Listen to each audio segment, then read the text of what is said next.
what are the quarterback attributes? What's your checklist? There's so many, and a lot of people focus on one or two things. Like this is it. It's more than one or two things. What do you look at? What I did a little checklist. Y'all can probably do it. What I did, I went from size, and what I do, I rank them. Okay, so I went size, Fields, Lance, Jones, Wilson. Then I went throwing power. Basically meaning Lance. Here's the thing: is Lance might end up being bigger than Fields. Lance is still growing. Lance is 20 years old. Exactly. Something to think about. Something to think about with Lance. Yeah, he's still growing. Yeah. I ain't gonna lie, I ain't stopped growing till I'm about 25. That's what I'm saying, man. Lance is crazy. Anyway, keep going. All right. Now you got throwing power. Why is that important, bro? You want to be able to, your arm wants to be able to put it in any spot of the field. If you're on the left hash, you want to be able to throw the out on the right hash. That's what I look for. And to me, right now, Lance, Fields, Wilson, Jones. Yeah. Then I go quarterback accuracy. That goes without being said. So I'm gonna go Wilson with this. Okay. I do like height, where he puts the ball. I like the touch he puts on the ball, and I like his arm angles. He throws some different platforms, different arm angles. I do like that about Wilson. Then I got Fields because he does have a whip of an arm, and his accuracy is there. It's just, is it the prospects or is it him? Then I got Lance. And the only reason I dinged him a little bit here is because just not enough tape.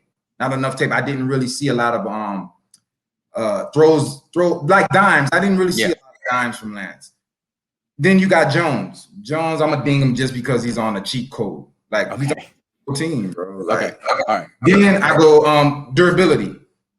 I got Lance. I mean, I'm watching him run people over and they get like I watched one play. He ran the corner over, and the corner's on the floor, writhing in pain. I'm like, okay, yeah. That's what Josh Allen does to people too. I like exactly. That's a big boy, and you don't have to worry about the quarterback in those collisions. Exactly. I don't have to have the Jimmy issue now. No.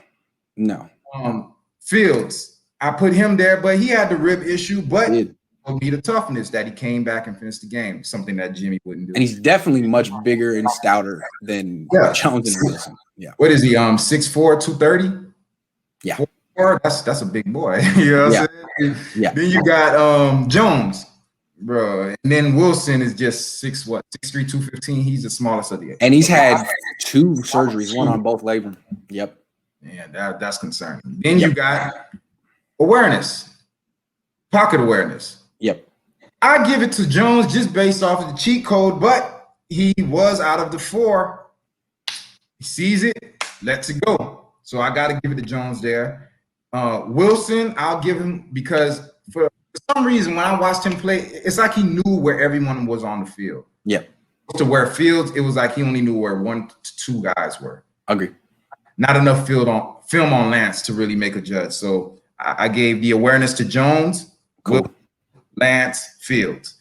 Now athleticism, Fields, Lance, you take your choice, pick your poison. I put Fields above. He ran the 4.4. That's the fastest time since I believe RG3 or Mariota ran a 4.5. Okay. Then Lance is right there, right on his heels. Yeah. Didn't really see him time. Then you got Wilson. We already know McCorkle. So you're talking about that. Then I got this Moxie. I know it doesn't matter to a lot of people, but that matters to me because it shows me a fire that can't be coached. Wilson has that Moxie. I'll give him that. He looks like kind of like Baker Mayfield, right? Yeah, the Baker Mayfield, the flag thing. Then you got, his little pro day had a Johnny Manziel vibe to it. So he's a showman. So I'll give him that. I'll give the Moxie thing to him because people don't as far as Moxie, why it's important to me, like Brady has Moxie. Like you saw it in the Super Bowl, him jawing with Tyrann Mathieu. Like that's a quarterback that's invested in you, and players will rally behind something. I'm telling you, you go into a huddle and you look at a guy like that opposed to a calm, collected. It's just a different Sam Darnold, who has no Moxie, nothing at all. So it's just a different feel. Like you will go, like, bro, my quarterback gonna throw down with anyone. So I can't pooch up. You know what I'm saying? Then you get let me see, Lance. I like his Moxie too. I watched, and not enough tape on him, but just watching after he scores in the end zone, he has his little thing going, his team rallies around him.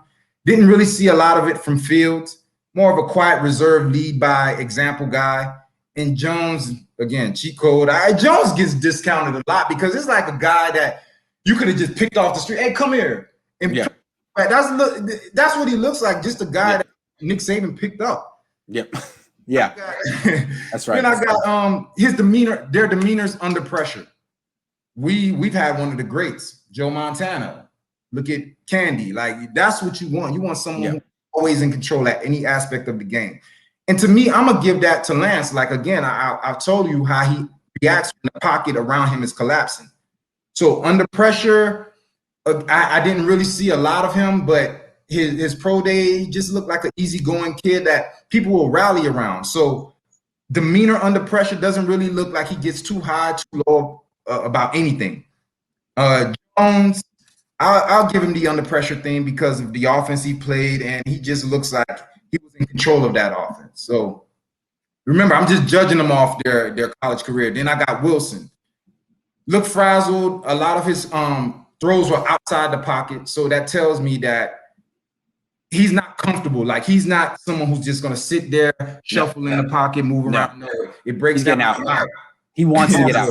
Every time. I'm out of there. And Fields is the same way. I told you, the guy doesn't realize someone is there until they're hitting him in his helmet. Agree. All right. Then toughness. Real quick. Lance, I'm watching him run over people. Fields came back from the rib injury. You could kind of look at durability and toughness as the same. It's just that I kind of put them in different categories because Jimmy he has durability issues and his toughness is in question, because don't tell me you couldn't have came back from ankle surgery when Pat Mahomes came back from a dislocated kneecap in the same. So that's why I put them in different categories, and I got Lance, Fields, Jones, Wilson. Wilson, 2 labrum surgeries. Jones looks like let me just stop messing with McCorkle. But hey, give McCorkle credit. He's not afraid to stay in the pocket. Give him that. As comparing him to Zach Wilson is out. As soon as where's McCorkle going? Really, he has to stay in the pocket. True. That is true. He has no choice. Hey, that's a good point. And last but not least, winner.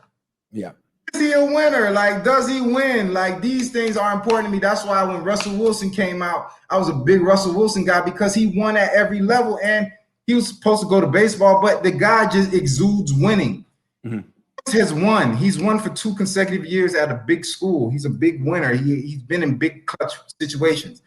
I'm gonna say Lance number 2 because Lance went undefeated, and you can't judge him. Like, I understand it's the Division I AA, but you can only beat who's in front of you. I've heard someone make that point, and he beat him, dominated him. So I'll give him that. Jones, cheat code. I'm not gonna give him no credit for that. And then Wilson didn't have a good year until the COVID year. I went over that last time. Yeah, what's that about? Yeah. Like, bro, like, this is your only one good year when nobody's in the stands. Like, well, we'll see what happens when there's going to be a lot of performances that come back to earth when people are allowed to go back into these stands. All right, I got a couple of attributes to add to the list.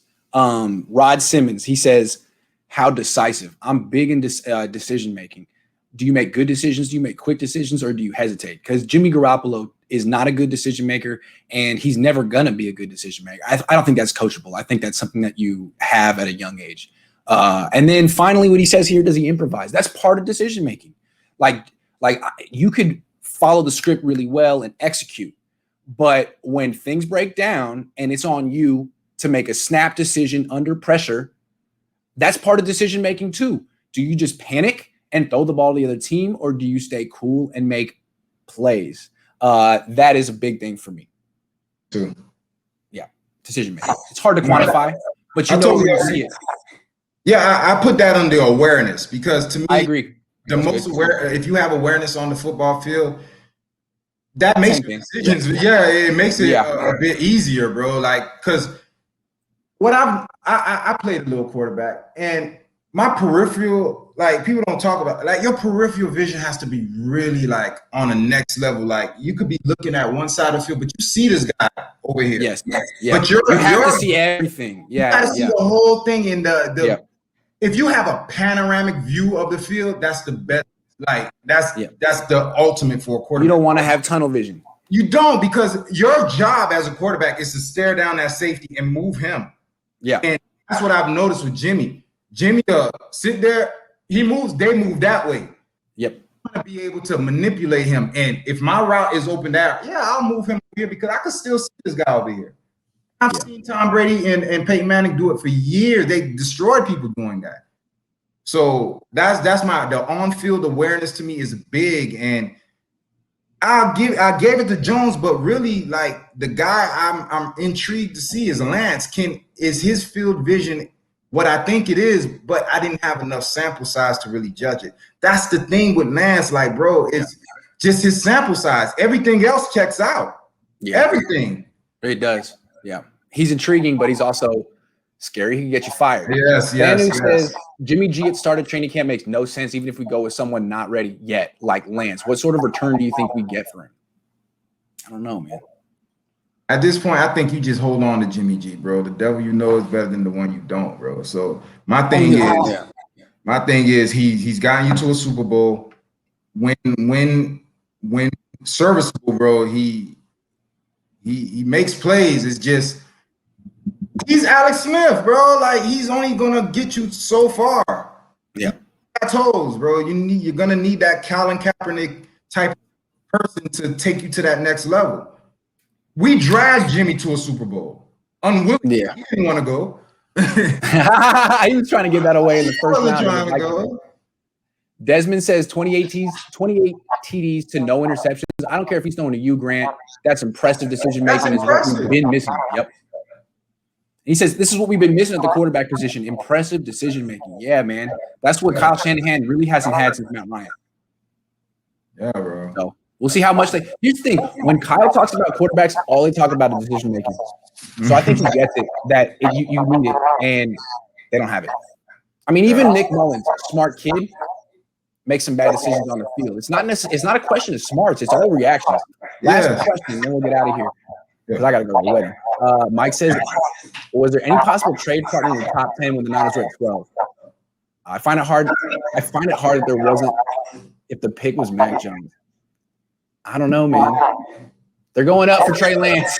Yeah, I think Lance is the pick. They kind of, if this is smart, they knew the groundswell that would come around Lance, like, the closer to the draft, because they would really, like, delve into his attributes. All you have on him is not enough film. I'll take that, bro. Like, I'll take that over, you know what I'm saying, off the field issues, in the pocket, slight building size. Like, I could work with everything Trey Lance is offering. Yeah. I'm a big intuition guy. I go with my gut. And since this whole thing started, Trey Lance has been one of those things, like a reoccurring feeling, like, Trey Lance is the pick, right? Yeah. And bro, I bought him. You know what I'm saying? I've made a lot of good decisions with my bro. So I'm gonna go with that. Final thing. Not only is he intriguing, but he passes the eye test. He passes the eye test, all of it, bro. Like that comes down to that, bro. If you could pass the eye test, and then I can go back and look at numbers and storylines, and just everything just ties in together neatly. He's the guy, bro. And we get someone else, of course, as Niner fans, we're gonna rally around that guy. But I like Lance, bro. I like everything he's bringing to the table. I like what we can do with him. It's funny. It seems like for like 3 weeks, Niner fans were like in a civil war. And it was like the Mac Jones side and the Justin Fields side. And with like a week left, there was a peace. And the war ended and everyone just settled on Trey Lance at the end. I mean, it's very interesting what happened. Isn't that kind of what happened? Hey, can we just agree that Trey Lance is a happy medium? Okay, fair enough. Let's take Trey Lance. That's exactly what happened, bro. It's hella funny. It was crazy. You predicted it a week earlier. You were like, after his pro day, watch the ground, like everyone just get on Trey Lance. But I was with you, but I was like, I've always liked them the entire process. I was just like, is there something that's just make me say no, Trey, and nothing has come out? Like you said, bro, we found out about epilepsy and ADHD, and we already knew about McCorkle. This guy. Bro, like, it's hilarious to me. Like, I'm telling you, Those Dosiris, bro, the most interesting prospect I've seen in a while, bro. You kill me, man. You're like, man, Justin Fields has this epilepsy issue and hesitation. You got Man, Mac Jones has a weird name. I don't know. DUIs. This guy has labrum surgeries, and but I'm looking at this guy, nothing. Trey said Lance's Dak 2.0 uses $4.99 to buy a shot of tequila. There's no drinking at Indian weddings. They're very serious in religion.